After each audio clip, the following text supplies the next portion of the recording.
Okay, YouTubers.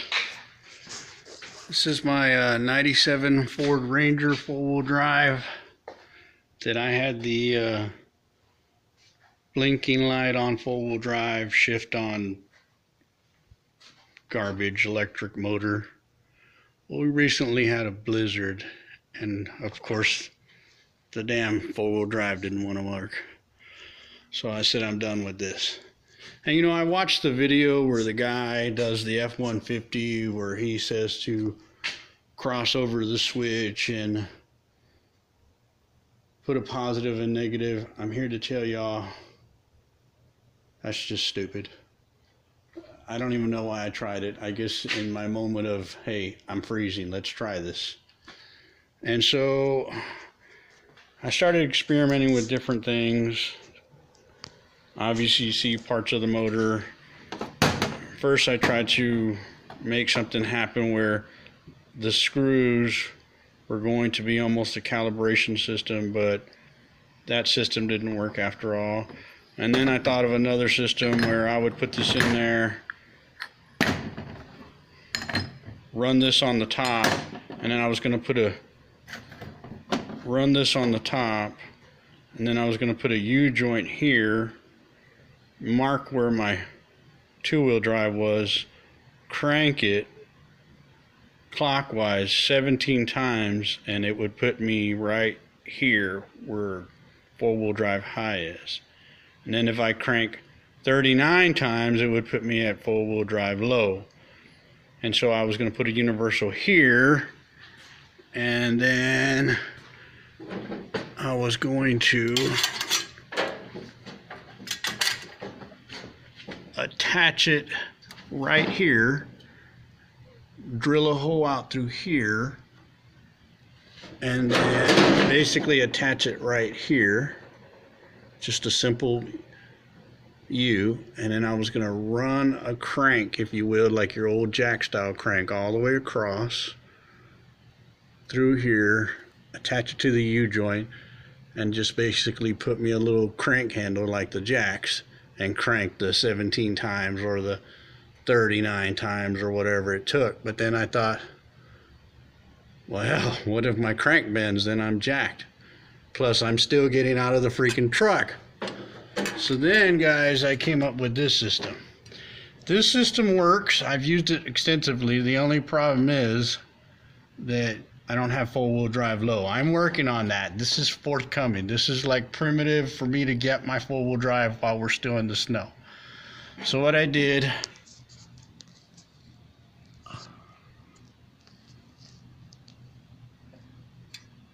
my camera sucks on my phone, so bear with me. So what I did is I attached this right here with these kind of set screws, and I made sure, because this is a regular standard choke cable,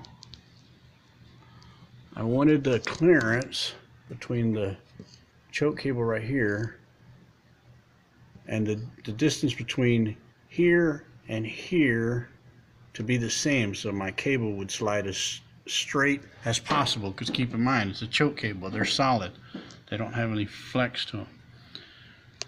And then this little guy right here is my stop, so it's going to stop right here. And if you noticed, I've marked where four-wheel drive high is. There's neutral, and of course there's low. Now I can't get to low yet because, like I say, this is just a starter. But you guys, you know, this has been a problem for a long damn time. And I got this done with a $10 choke cable and some other parts, but I'm going to show you how I did it. So I ran my choke cable, attached it right here. There's my cable stay. It comes around under the truck right next to the tranny, and it goes, let me get my light. I've drilled straight up right next to the tranny, and if you know where I'm drilling, then you know that I drilled right into the freaking cup holder / stick shift console. And then this is what it looks like inside.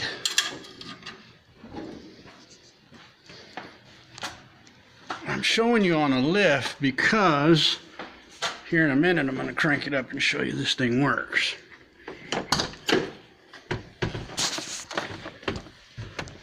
So there it is. So what happens,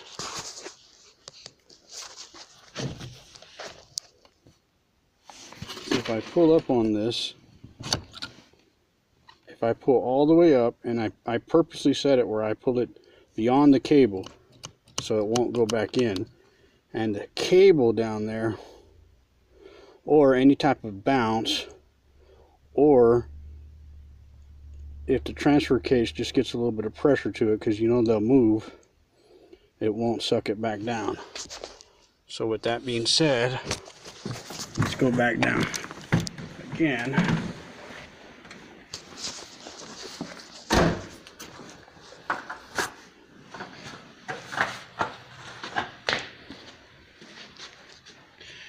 Here's the setting. Now look at my mark. Four-wheel drive high. Four-wheel drive high. Okay. My hubs are on free right now. Both of them. So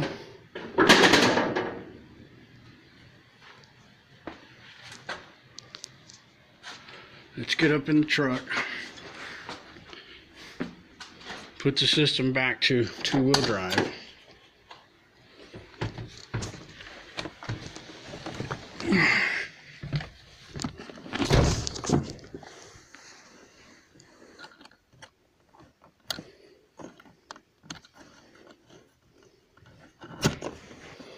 System's in two-wheel drive.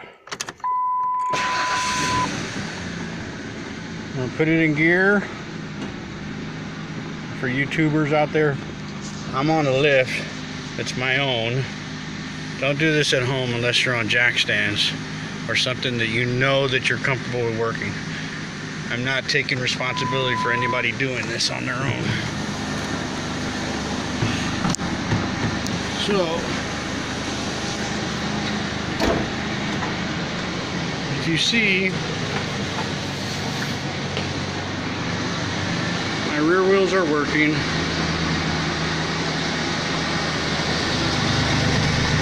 Drive shaft's turning, but I'm only on two-wheel drive. Okay. I'm gonna lock the hubs.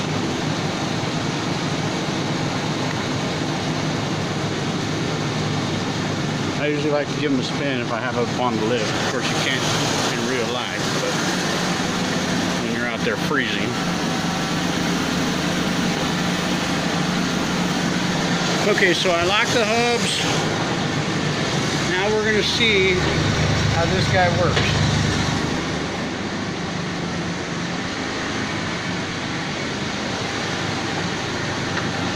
Now I've tried this on the road too, and I know it works, but I'm showing y'all because this has been a pain in the ass for a bunch of people.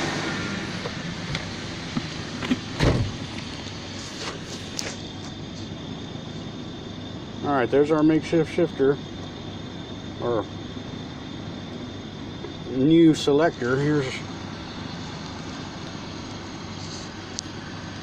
This is the old selector, and this is where the guy did the guy says put the two wires together, positive and negative. Remember, I tried that. That's garbage. Don't try it.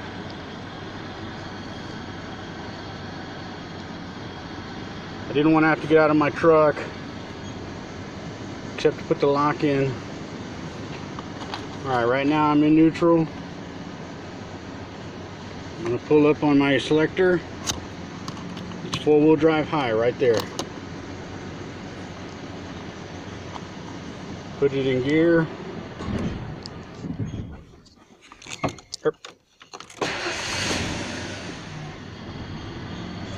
Okay. Our selector's up. If you see it, it's all the way up. It's not going to push back down. let's get out of the truck.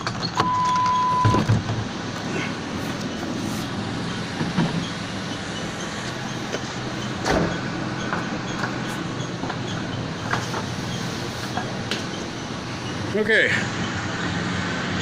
back tires turning.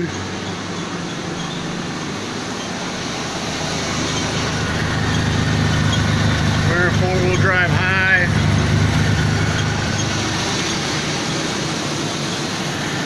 Front tires are turning.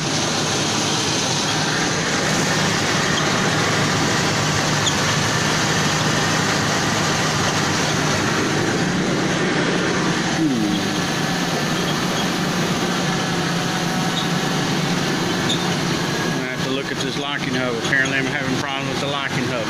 But anyway, you obviously see front transaxles. The differential is kicked in. It's working. Definitely gonna have to look at this particular locking hub though. It's acting silly. Now, I'm gonna go up there, put it in neutral, put the brake on, and if you notice, there's the stop again. It stopped exactly where I want on 4-wheel drive high. I'm going to turn off the truck after I take it out of 4-wheel drive, put it back in 2-wheel drive, and then I'll show you what I did.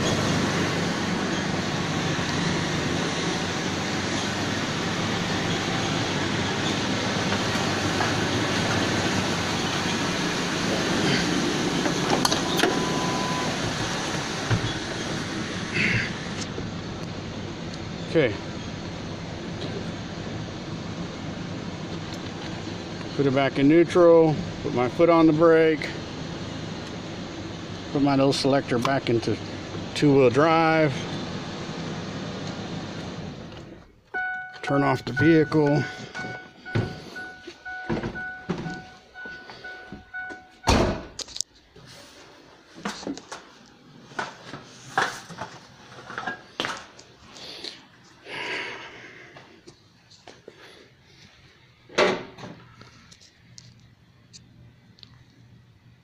It's back in 2-wheel drive, see?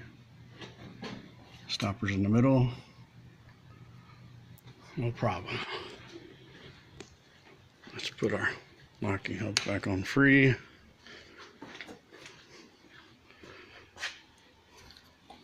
Free.